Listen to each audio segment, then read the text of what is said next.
one set of calculations I made a number of years ago. And then Tom Guzman, about every 3 years for the last 20, said, hey, we're going to update those numbers. And so I did.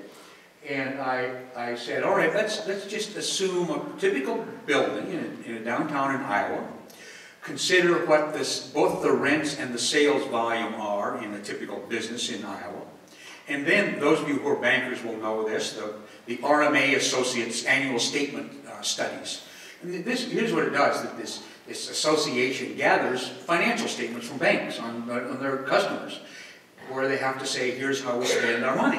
And I took that information from the RMA statement studies, picked a kind of typical downtown business, and said, all right, if that place is sitting empty, what is lost to the community by the fact that the business wasn't housed in there for a year? Well, so the utility companies lose about $4,700 in the sales of electricity, of telephone, and of internet.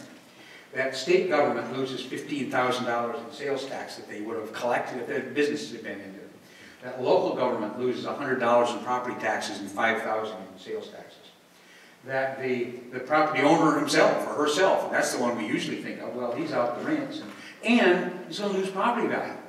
Is it on any basis, is that building remains vacant? In fact, its present value is going to diminish.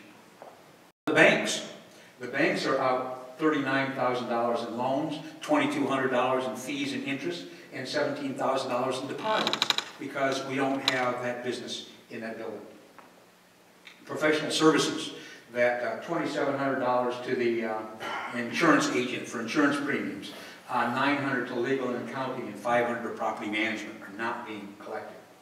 That suppliers, maintenance and repair, about $1,300, $500 for the guy who owns the local copy shop or printing shop, and $900 in just general supplies.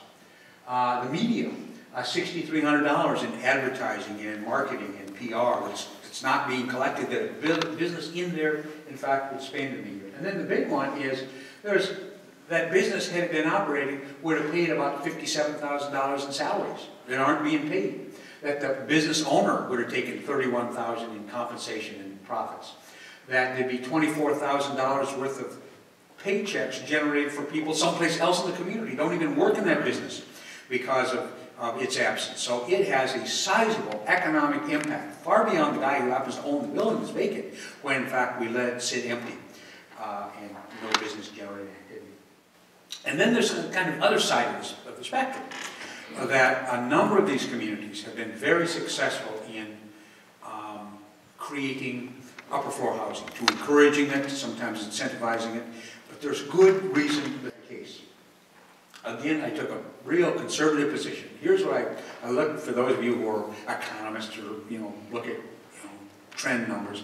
There's a thing called the Consumer Expenditure Survey. We know how people spend their paychecks, and I did a weighted average of rural, of Midwest, and of a couple, a household of two people. That was my assumption. And I said most of, probably 90%, maybe 95% of all these upper floor housing in Main Street communities are between $500 and $1,000 a month.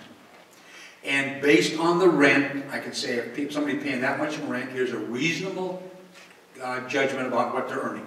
So those are my variables. On a very conservative basis, what does that mean if we can get a couple to move upstairs in that building? What does that mean for the community? Well, it means between $1,900 and $3,800 in food at home. That's stuff we're buying at the grocery store. $800 to $1,600, going to the bar and eating at restaurants.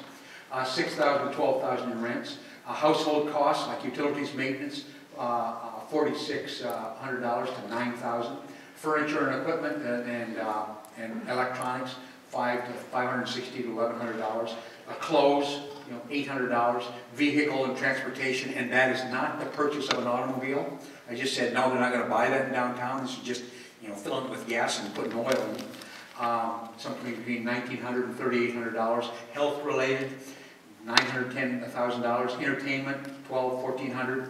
Personal services, that's the barber, the tanning salon, the nail place, $300 to $600, and all the others, $1,000 to $2,000. Total economic impact in that downtown, if there's the goods and services to provide those, something between $20,000 and $38,000.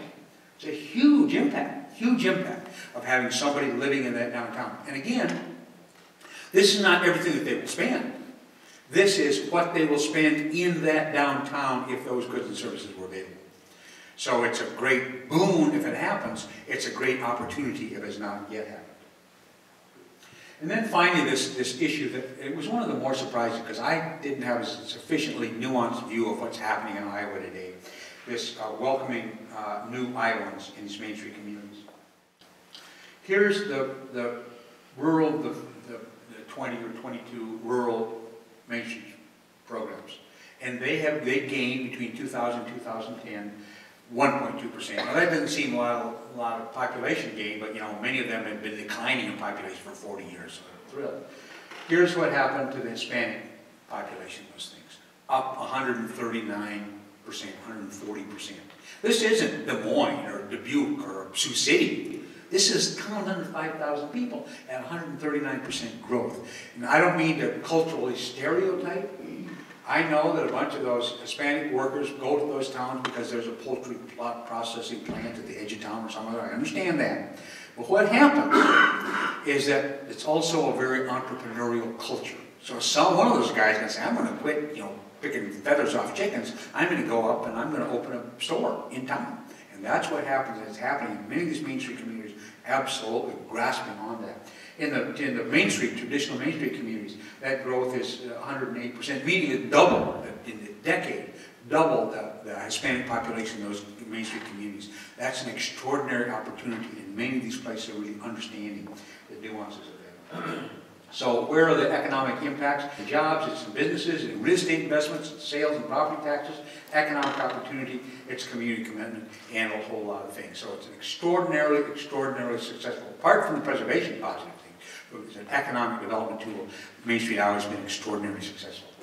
So thank you all very much. I'll be happy to take whatever questions you have.